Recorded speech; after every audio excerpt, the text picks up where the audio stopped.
Hey guys, welcome to another video. So to start off with my top picks for specialty houseplants that I believe are worth the splurge. First on my list is my Anthurium papillomium. This one here is actually a hybrid, although I'm not quite sure what it's crossed with, but it's easily one of my favorites. I really enjoy the beautifully large leaves. They have this deep Prussian blue color, and it's also very velvety. I really enjoy the shape as well. It narrows at the top lobe before it widens towards the center. I've noticed in my experience with Anthurium paps, they're usually fast growing and easy growing. I've never had a Anthurium papillomium that cause any issues or any problems. They seem like they're pretty resilient anthuriums, which is a plus. I have quite a few Anthurium papillomiums in my collection. I have another variant that's actually my top favorite anthuriums of all time, and that is the blue papillomium. This one here is my favorite because of its emergent leaves. I really love the crimson auburn shade, almost like a coppery color emergent, and then it transitions to this dark bluish hue with the scarlet red undersides that's paired with this narrow elongated leaf shape with very minimal veining. I'm a huge fan of this variant. There's a bit discoloration on these couple of leaves just due to inconsistent nutrients, but I really am a sucker for elongated anthurium leaves.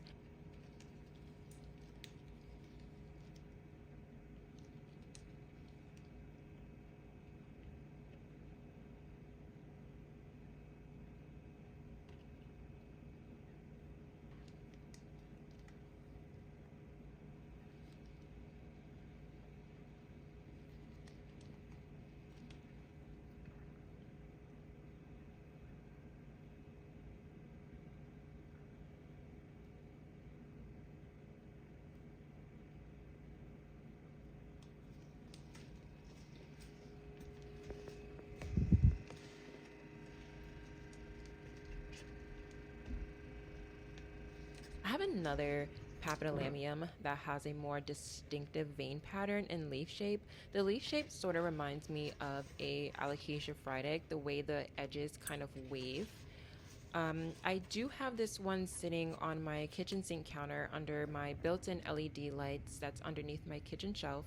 So far, it seems to be doing pretty well in this location, hasn't shown any signs of stress or being unhappy, so I'm just gonna leave her here until I find space for her somewhere else. But like I said, I really love the vein pattern on this. I love the leaf shape as well. It's very unique, very interesting, super cool looking, and I just would totally recommend any one of these papillomiums for a specialty houseplant.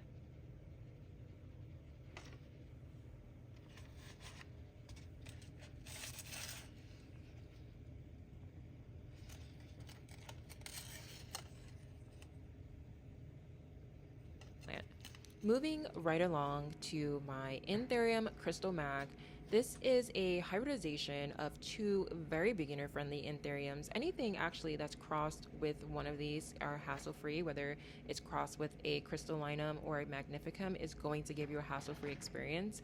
These aren't as dark as paps, however, they have really nice vein patterns and they grow pretty massive leaves. Here's my hand for a size for comparison. I wouldn't consider this a large plant, more of a medium-sized one, but because they get bigger than this. So definitely easy growing, two beginner-friendly hybrids. So great choice if you are looking for a specialty houseplant.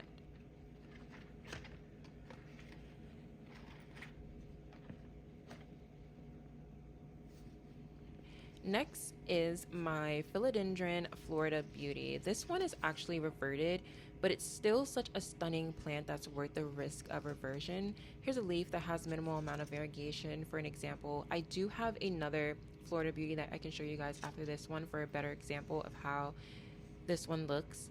I just love the leaf shape on any Philodendron Floridas.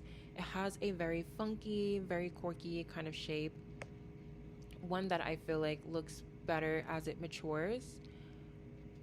This one is actually blooming a flower for me, which I'm really excited about because I've never had a philodendron flower for me. So I'll definitely keep you guys updated once she blooms, try to document her journey for you guys. But yeah, philodendron Florida beauties, super stunning. These plants do require a lot of light in order to keep the variegation, so keep that in mind. But if you're someone like myself who doesn't really require a leaf to have stable variegation because you just truly enjoy the plant and the shape of the leaf, I would recommend this one for sure.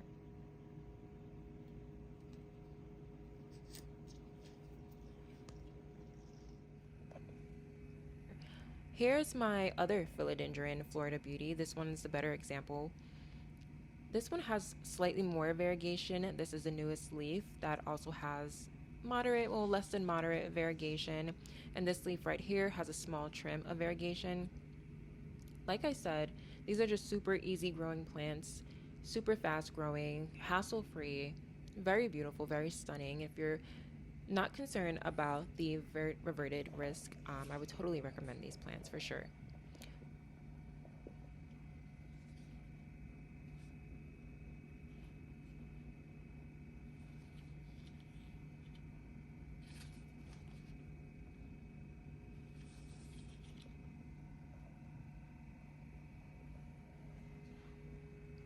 Following this is my variegated alocasia Friday. I purchased this one from BWH about a year ago. I posted an unboxing video for it. I'll try to link that somewhere on the screen in case you haven't checked that video out. She was in a 4-inch pot. Now she's in a 6-inch closed vessel. I like to keep majority of my plants in some sort of clear container, some sort of clear vessel, or even without drainage, just so I can monitor the root system for any root rot or if they're root bound or anything like that.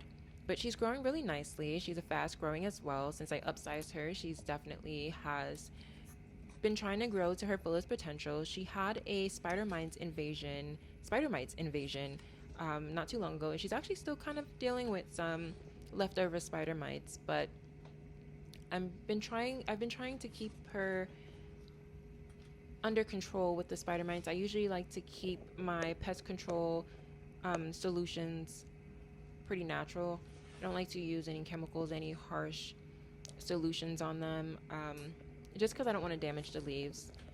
But she has a couple of offsprings here that I've considered collecting and giving away, but I really don't want to disturb her. Plus, I prefer a prolific and lush plant, one that's like really large and massive. This is one of my top favorite houseplants ever in my collection, and one of my goals for this plant or any of my favorite top plants in my collection is to grow it as big as I'm able to.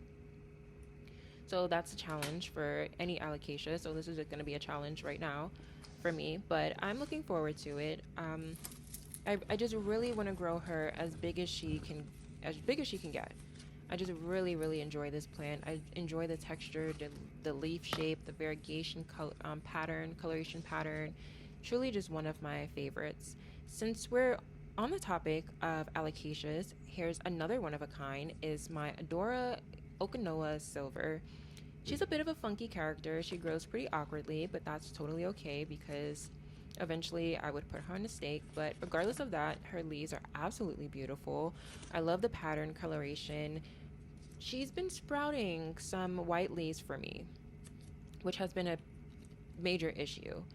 Some full white leaves and some half moons. She even has a couple of offsprings that have been growing some white leaves as well, so they've been dying off pretty rapidly. But other than that, she's very fast growing, very easy growing as well, hassle free.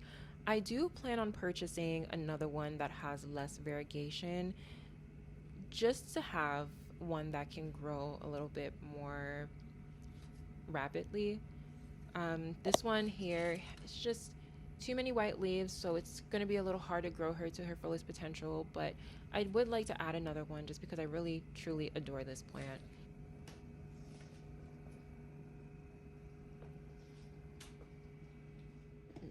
Here is another one of my variegated fried eggs. This one I purchased from Rare Plant Fairy a couple of months ago. I did another unboxing for that as well, so I will try to link that somewhere on the screen. But She went pretty dormant for me for a while before giving me this newest leaf. I may combine her with my other variegated fried egg because, like I said before, I really want a massive alocasia fried egg variegated. I really want that. I just have to have it. So I'm really considering combining her so she can just really grow as big as possible.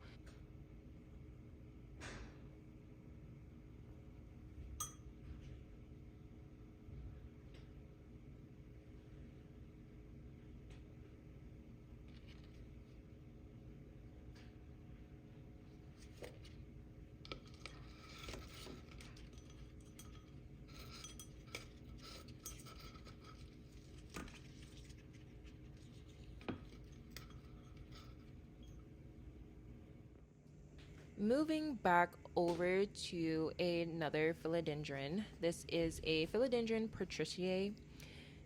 This one has really cool, unique, rippling leaves as they mature. They can also grow up to 48 inches long and about 11 inches in width, which is massive. I feel like this is a great accent plant for, somewhere in your living room or bedroom, in a corner next to a window, because of the super unique leaf structure that I feel like it's one of a kind.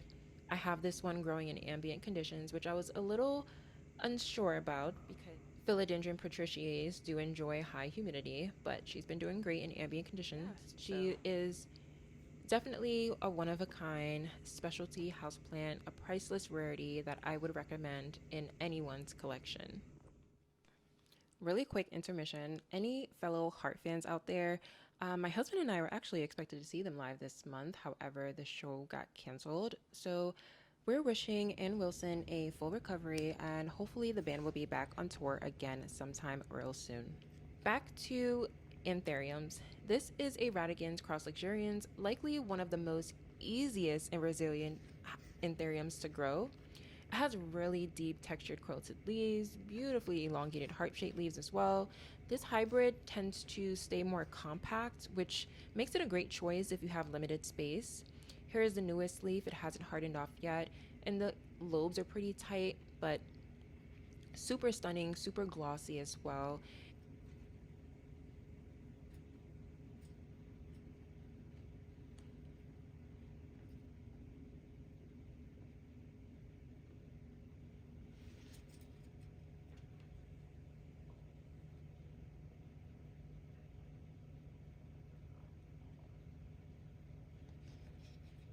Here is another leaf to show how dark they get as they age, which is super stunning, very beautiful. I also love the blush color, almost burgundy color petioles and underside veins. Very hardy, very resilient plant. 10 out of 10 recommend.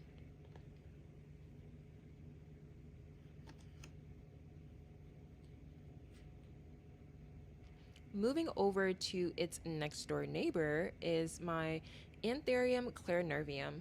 This was one of my first anthuriums I had growing in my collection. I really enjoy the really dark leaves with the prominent veining. It has a really nice suede-like texture that's paired with the heart-shaped leaves as well. Such a beginner-friendly anthurium choice. If you're looking to add an anthurium into your collection, I would totally recommend this one. So I have this one growing in a dark plant pot. Usually I like to keep my plants growing in a clear plant pot so I'm able to monitor the roots for any root rot or if they're root bound or anything like that. So this is an experiment, but so far she's been enjoying it because she has a new leaf sprouting right here. I just repotted her recently in a soilless mixture and she seems to be loving it. Great beginner friendly anthurium like I've mentioned before. Very easy growing and very easy going.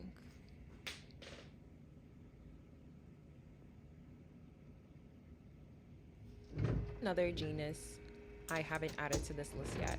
This is my Monstera mint. Um, looks like this root is trying to stage a great escape. I'll definitely have to repot this one later on today, but majority of Monsteras are easy growing. I really enjoy the unique elements of a Monstera mint. I love the unique elements of a minty hue. I actually have another one to showcase as a better example.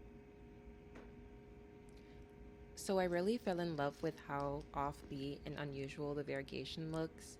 It's sort of like a cross between a Monstera albo and a Monstera aria, except this variegation, well, this variant doesn't brown as easily. I also really enjoy and really love the green patchwork that adds a really nice contrast. I'm really excited to add these into my collection. I'm really excited about growing these. Monsteras are probably my least frequently collected genus. There really is no particular reason. I usually just collect multiple of the same Monstera just in different colorations. So I'll collect a few of the same Monstera albo, but just in different variegation. Some are high, some are really low on the lower end of variegation. Same thing with Monstera Thai constellations, which is actually my favorite Monstera. I have a couple of highly variegated ones and a couple of lower variegated Monsteras.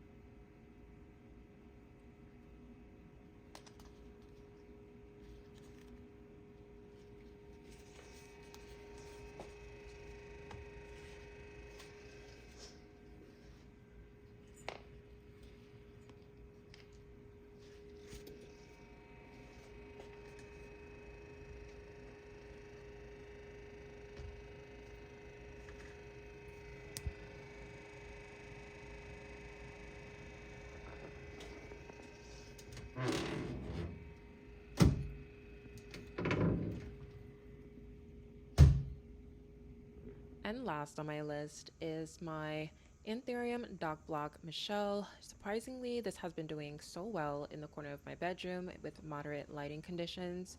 She's still able to keep her really dark leaves, and I love that for her. And this year, this is her newest leaf that she produced for me. I do have to get better with watering her so she can upsize a little bit more frequently, but um, that might also have to do with me needing to upsize her as well because she does have some roots escaping from the bottom. But she is a really hassle free plant. I don't have any problems with her. She's also very rare, but she's just also very easygoing, and I love her. I love that about her. I really love the red veining as well. That's paired really well with the silver veins, the really thick, wide silver veins, and the really dark leaves, and how wide the leaves can get as well. I also really adore that Doc Block named this particular Anthurium after his wife, Michelle. I find that absolutely charming. But these are my top 10 priceless rarities that I believe are worth every single penny. I thank you so much for watching, and until next time.